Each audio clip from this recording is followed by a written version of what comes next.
नमस्कार, मी हेमाली मोहिते. झी 24 तासवर न्यूज विथ सेलिब्रिटी अँकर मध्ये आपल्या सगळ्यांचं स्वागत.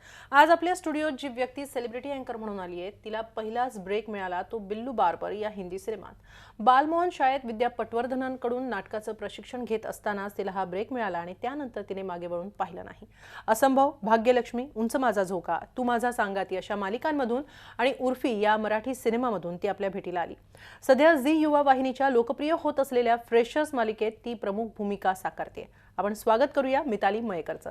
मिताली, खूप खूप स्वागत आहे झी 24 तासच्या स्टुडिओमध्ये तुझं. तुझ्याशी बऱ्याच गप्पा मारायच्या आहेत, फ्रेशर्सचा अनुभवही आम्हाला तुझ्याकडून ऐकायचा आहे. मात्र त्याआधी आपण बातम्यांकडे वळणार आहोत.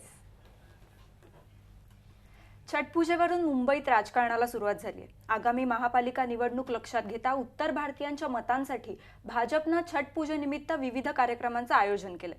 काँग्रेसही छटपूजेच्या माध्यमातून आपली वोट बँक अधिक मजबूत करू पाहते. तर छटपूजेवरून जर राजकारण होणार असेल तर विरोध करू अशी भूमिका मनसेने घेतली आहे.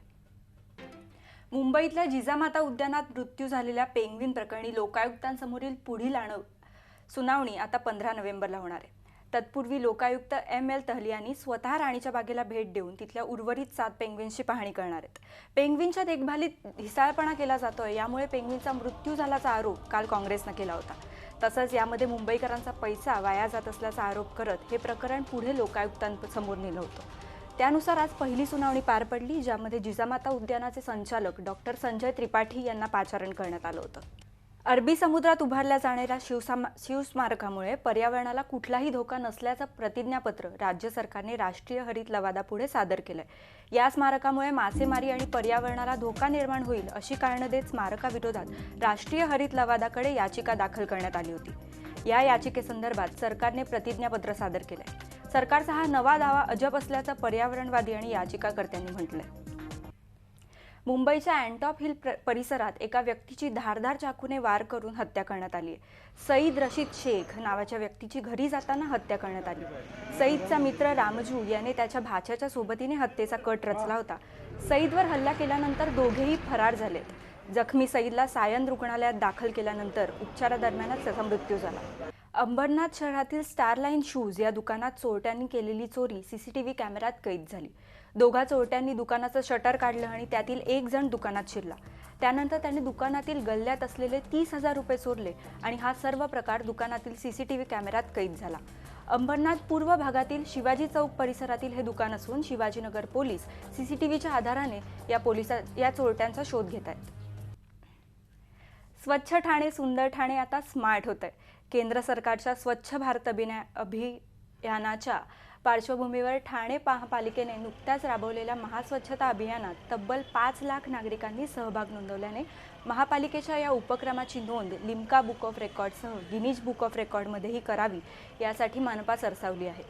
या संदर्भात बोलताना मनपा आयुक्त संजीव जयस्वाल यांनी आपण प्रशासन म्हणून नव्हे तर नागरिकांना सुशासन देण्यासाठी कटिबद्ध आहोत, तेव्हा केवळ विक्रम व्हावा म्हणून व्यापक स्वच्छता अभियान राबवले नव्हते. किंबहुना सर्वच स्तरातील ठाणेकरांनी उत्स्फूर्त प्रतिसाद दिल्याने या अभियानाची नोंद जागतिक पातळीवर व्हावी यासाठी प्रशासन प्रयत्न करत असल्याला त्यांनी दुजोरा दिला. ठाण्यातील प्रशांत सकपाळ या मराठी उद्योजकाने दिवाळी निमित्त आपल्या प्रशांत कॉर्नर या मिठाईच्या दुकानात चक्क सोन्याचा वरख लावलेली मिठाई विक्रीस ठेवली. पिस्ता, भामरा बदाम, काश्मीरी केसर, वेलची अशा विविध फ्लेवर्समध्ये ही मिठाई उपलब्ध असून त्यावर चक्क 24 कॅरेट सोन्याचा वरख लावण्यात आला. त्यांची ही मिठाई सातासमुद्रापार पोहोचल्याचा दावा दुकानाचे व्यवस्थापक जयंत कदम यांनी केली. ही सोन्याची मिठाई 9,000 रुपये प्रति किलो इतकी महाग आहे. मात्र एवढी महाग असूनही 160 किलो मिठाईची विक्री झाल्याची माहिती कदम यांनी दिली.